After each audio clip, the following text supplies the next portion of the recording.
საქართველოში თითქმის 77,000 ბავშვი ცხოვრობს უკიდურეს სიღარიბეში, ანუ დღეში 2 ლარზე ნაკლებს მოიხმარს. 5 წლამდე ასაკის 1000 ბავშვი კვდება ყოველწლიურად ძირითადად კვების მწვავე დეფიციტის და არასათანადო პერინატალური ზრუნვის გამო. ბავშვების ნახევარს არ მიუწვდება ხელი სკოლამდელ განათლებაზე, რაც მნიშვნელოვან ზეგავლენას ახდენს მათ საგანმანათლებლო მიღწევებზე.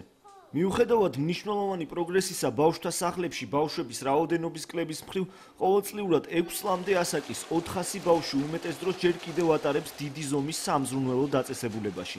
ყველას კარგად გვესმის, რომ ჩვენს ქვეყანაში ყველა ბავშვს უნდა ჰქონდეს სიცოცხლის გადარჩენის, დიახ, გადარჩენისა და განვითარების შესაძლებლობა. ჩვენ გვინდა, რომ საქართველოს ჰყავდეს ჯანმრთელი და განათლებული მოქალაქეების ახალი თაობა. დღეს უნდა განვახორციელოთ ინვესტიცია, რადგან დღეს ჩადებული ინვესტიცია განაპირობებს არა მარტო ჩვენი შვილების დღევანდელი ბავშვების მომავალს, არამედ ჩვენი ქვეყნის ადამიანური კაპიტალის მომავალსაც. ბავშვთა ადრეულ ასაკში განვითარებას მიეძღვნა გაეროს ბავშვთა ფონდის, საქართველოს პარლამენტისა და მთავრობის მიერ ორგანიზებული კონფერენცია. ინვესტიცია საქართველოს მომავალში ადრეულ ასაკში ბავშვთა სიცოცხლისა და განვითარების ეროვნული გეგმა. ადრეულ ასაკში ბავშვის განვითარება არის ჯანდაცვის მომსახურების, სრულფასოვანი კვების, სკოლამდელი განათლების, სიღარიბის დაძლევის და ბავშვზე ზრუნვის პროგრამების ერთობლიობა, რომელიც მიმართულია 0-დან 5 წლის ასაკის ბავშვებსა და მათ ოჯახებზე.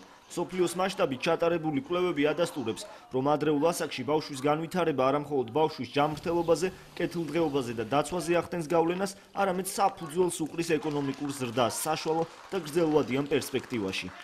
საქართველო ევროპისა და მეზობელ ქვეყნებთან შედარებით ყველაზე ნაკლებს ხარჯავს განათლებაზე, ჯანდაცვაზე, სოციალურ დაცვაზე, 0-დან 5 წლამდე ბავშვების განვითარებაზე სხვა ასაკობრივ ჯგუფებთან შედარებით. სამწუხაროდ მართლა ძალიან მძიმე მდგომარეობა ამ თვალსაზრისით და მთავრობა ძალისხმევას არიშურებს იმისათვის, რათა უმოკლეს ვადებში მოხდეს ბავშვების და ზოგადად სოციალური მდგომარეობის გაუმჯობესება. ბავშვიანი ოჯახები უფრო მეტად არიან ღარიბები და უფრო ნაკლებად ღებულობენ მიზნობრივ სოციალურ დახმარებას, ვიდრე სხვა ოჯახები. გაეროს ბავშვთა ფონდის რეკომენდაციის თანახმად, ბავშვთა უნივერსალური შემწეობის შემოღება მნიშვნელოვნად შეამცირებს ბავშვთა სიღარიბეს. 30 ლარიან ყოველთვიურ სარგებელს 0-დან 16 წლამდე ასაკის თითოეულ ბავშვზე შეუძლია შეამციროს უკიდურესი სიღარიბე 9.1%-დან 4.5%-მდე და ბავშვთა უკიდურესი სიღარიბე 9.4%-დან 3.4%-მდე, რაც სახელმწიფოს თვეში 25 მილიონი ლარი დაუჯდება. ჩვენ ძალიან გვინდა, რომ ჩვენს ქვეყანაში ყველა ბავშვი წარმატებული იყოს, მიუხედავად იმისა, როგორი მატერიალური შესაძლებლობა აქვთ მათ ოჯახებს. რადგან კარგად ვიცით, რომ ბავშვების სიღატაკე მომავალში დასრულთა სიღატაკის ძირითადი მიზეზია. სწორედ ამიტომ ინვესტიციით, რომელსაც დღეს ვახორციელებთ, ვაძლიერებთ ჩვენი ქვეყნის მომავალ თაობას. ჩვენ უნდა ვიზრუნოთ და მივცეთ ყველა ბავშვს თანაბარი შესაძლებლობები.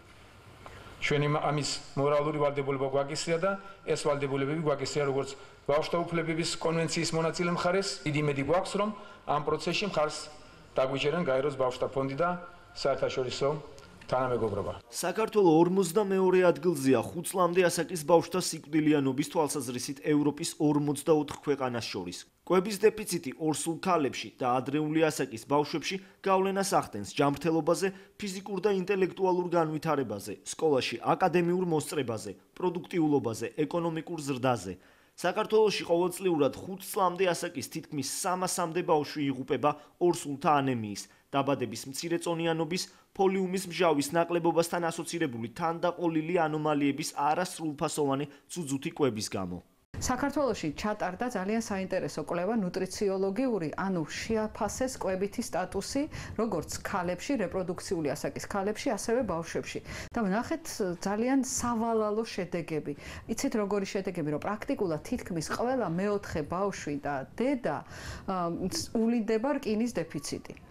მაშინ, როდესაც რკინა არის ერთ-ერთი აუცილებელი ნივთიერება, იმიტომ რომ ის არის არა მარტო აუცილებელი ჩვენი სისხლწარმოქმნისთვის, იმისთვის, რომ სისხლით მომარაგება მთელი ორგანიზმის და მათ შორის, რა თქმა უნდა, ტვინის ხდებოდეს ნორმის ფარგლებში, არამედ ის არის აუცილებელი იმუნიტეტისთვის. ამ თვალსაზრისით თუ წარმოვიდგენთ, რომ ყოველ მეოთხეს ამის დეფიციტი აქვს, შესაძლებელია გავითვალისწინოთ, რომ უკვე მომავალი თაობისთვის სერიოზულ პრობლემას ვღებულობთ ჩვენ, იმიტომ რომ თუ ეს მოქმედებს სწავლაზე და ეს მოქმედებს სწავლის უნარზე, ანუ გვიჩნდება ძალიან სერიოზული პრობლემა. მალნუტრიციის შემსუბუქება წარმოქმნის მნიშვნელოვან ადამიანურ და სოციალურ რესურსს და შესაბამისად ხელს შეუწყობს ქვეყნის ეკონომიკურ ზრდას. უკანასკნელი 10 წლის განმავლობაში მალნუტრიციამ ქვეყანას 1 მილიარდი ზარალი მიაყენა და 3400 ახალშობილის სიცოცხლე იმსხვერპლა. ჩვენი ამოცანა არის არა მხოლოდ კვების პროდუქტებით უზრუნველყოფა, არა მხოლოდ განათლების უფლების უზრუნველყოფა, არამედ იმაზე ზრუნვა, რომ ეს რესურსები სწორად მივიდეს ადრესატამდე მაპატიეთან გამოთქმის იმ ბავშვამდე. ანუ ინვესტიციაში ჩვენ ცხადია გულისხმობთ არა მხოლოდ ფინანსურ ინვესტიციას, არამედ ამ ფინანსების და ამ პროექტის ძალიან მკაცრ და დეტალურ ადმინისტრირებას. პრობლემის აღმოსაფხვრელად აუცილებელია ქვეყნის მასშტაბით ფქვილის ფორტიფიკაცია, დედების და ბავშვების ვიტამინებითა და მიკროელემენტებით უზრუნველყოფა, დედათა, ახალშობილთა და ბავშვთა ჯანდაცვის უწყვეტი მომსახურების უზრუნველყოფა ბავშვის მთელი სასიცოცხლო ციკლის განმავლობაში. სკოლამდელ განათლებაში ბავშვების მხოლოდ 46%-ია ჩართული. საქართველოს მე-17 ადგილზეა სკოლამდელ განათლებაში ჩართულობის მაჩვენებლით, ევროპისა და ცენტრალური აზიის 24 ქვეყანას შორის. ღარიბი ბავშვების მხოლოდ 30%-ია ჩართული სკოლამდელ განათლებაში. თუ ბავშვს სკოლამდელ ასაკში არ მიეცა პირობები განვითარებისთვის, სკოლაში უჭირს პროგრამის ათვისება, აზროვნების უნარით ჩამორჩება სხვა მოსწავლეებს, არ აქვს შესაბამისი სოციალური უნარ-ჩვევები, ესე იგი მისი სასტარტო პირობები ცხოვრებაში გაცილებით უარესია ვიდრე მისი სხვა თანატოლების. ჩვენ გქონდა სიტუაცია, როცა უმეტეს ადგილებში არ იყო ფიზიკურად არ არსებობდა ადგილი, სადაც ბავშვი ისწავლიდა. ბავშვი მოემზადებოდა სკოლისთვის, არ არსებობდა საბავშვო ბაღი. მეორე არ იყო საკმარისი რაოდენობის კონტინგენტი, არ იყო შესაბამისი ინფრასტრუქტურა, არ იყო შესაბამისი მეთოდური ლიტერატურა. ჩვენ დავიწყეთ აი ამ ალტერნატიული სკოლამდელი განათლების ცენტრების ჩამოყალიბება. ჩვენ შევდივართ სოფელში, ხვდებით მოსახლეობას თვითმმართველობასთან ერთად და თვითმმართველობა გვაძლევს, ასე ვთქვათ, ერთ ოთახს, რომელსაც ჩვენ მშობლების დახმარებით ვარემონტებთ, ვამზადებთ პედაგოგს, შეგვაქვს ავეჯი, ბევრი სათამაშო და იწყება ესე იგი საგანმანათლებლო პროცესი. მაგალითისთვის სამცხე-ჯავახეთის რიგ მუნიციპალიტეტებში მხოლოდ თითო საბავშვო ბაღი იყო, ასევე იყო რაჭა-ლეჩხუმში, უმეტეს ქვემო ქართლის მუნიციპალიტეტებში. მხოლოდ ბოლო 2 წლის განმავლობაში ალტერნატიული სკოლამდელი განათლების ცენტრი საქართველოს სხვადასხვა რეგიონში 300-მდე აღსაზრდელმა დაამთავრა. მნიშვნელოვანია ყველა ბავშვს ჰქონდეს ხარისხიანი სკოლამდელი განათლების მიღების საშუალება. დღეს არის ერთდროულად ძალიან მნიშვნელოვანი კონფერენცია. ამ ფონზე ძალიან ბევრი პრობლემა არის გადასაწყვეტი. მათ შორის იმ თვალსაზრისით, რომ უმნიშვნელოვანესია, რომ სკოლამდელმა აღზრდამ უზრუნველყოს წარმატებული ბავშვის ინტეგრაცია საზოგადოებაში და სკოლაში. ამასთან დაკავშირებით ჩვენ ძალიან აქტიურად მუშაობთ UNICEF-თან და ძალიან მადლობელი ვართ მათი აქტიური ჩართულობის და დახმარების. აქტიურად მუშაობთ პარლამენტთან, აქ არის თინა ხიდაშელი, რომელიც ძალიან სერიოზულად ჩართული არის როგორც დეპუტატი ამ საკითხებში. და ბუნებრივია განათლებისა და მეცნიერების სამინისტრომ სწორედ ჩვენი ხელმძღვანელობით შექმნა ამ მიმართულებით ცალკე სამუშაო ჯგუფი სამინისტროში, რომელიც ძალიან აქტიურად მუშაობს ასევე არასამთავრობო სექტორთან. ჩვენ ამ ფონს გამოვასწორებთ. კონფერენციის მონაწილეებმა ვალდებულება აიღეს საქართველოს განვითარების სტრატეგიაში პრიორიტეტი მიენიჭოს ადრეულ ასაკში ბავშვთა სიცოცხლეს და განვითარებას. ვერ ავარიდებთ თავს ბავშვებში ინვესტირებას, ეს უმძიმესი შეცდომა იქნება. ამიტომ ძალიან მნიშვნელოვანია, რომ ტარდება ეს კონფერენცია, რომ მთავრობამ მტკიცედ გამოხატოს, რომ ახლა ბავშვებშიც საჭიროა ინვესტირება. მთავრობამ გადაწყვიტა, რომ შეიმუშაოს ეროვნული გეგმა ადამიანის უფლებების განხორციელების შესახებ და ბავშვთა უფლებებიც ამ გეგმის მნიშვნელოვანი ნაწილი უნდა იყოს. ბავშვები ჩართულნი უნდა იყვნენ არა მარტო ადამიანის უფლებათა განხორციელების ეროვნულ გეგმაში, არამედ ასევე ეკონომიკური განვითარების ეროვნულ გეგმაშიც. ამ გეგმაში საკმარისი ყურადღება უნდა დაეთმოს ბავშვთა განვითარებას. პირველ ეტაპზე ჩვენ შევამცირებთ ციხათაგასა და სიკვდილიანობას 5 წლამდე ასაკის ბავშვებს შორის. ჩვენ მივახცევთ იმას, რომ 3-დან 5 წლამდე ასაკის ბავშვებმა სკოლამდელი აღზრდის დაწესებულებებში მიიღონ ისეთი განათლება, რომ სკოლაში წარმატებულები იყვნენ. ჩვენ ვიზრუნებთ იმისათვის, რომ გაჭირვების გამო არც ერთი მცირეწლოვანი ბავშვი არ აღმოჩნდეს ინსტიტუციური მეურვეობის ქვეშ.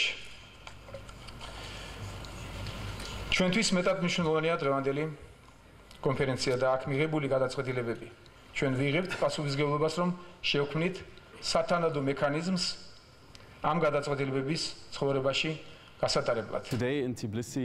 დღეს თბილისში შეიკრიბნენ მთავრობის და პარლამენტის წევრები, ელჩები, სამეცნიერო წრეების და სამოქალაქო ორგანიზაციების წარმომადგენლები, რომ შეთანხმდნენ ეროვნულ გეგმაზე ადრეულ ასაკში ბავშვთა სიცოცხლისა და განვითარებისთვის. გამომსვლელებმა და მონაწილეებმა აღიარეს, რომ სასწრაფოდ უნდა გადაიჭრას ბავშვთა სიღარიბის პრობლემა, რადგან 77,000 ბავშვი ცხოვრობს უკიდურეს სიღარიბეში. ძალიან მაღალია ბავშვთა სიკვდილიანობის მაჩვენებელი, რადგან ფაქტიურად 1500 წლამდე ბავშვი კვდება ყოველწლიურად საქართველოში.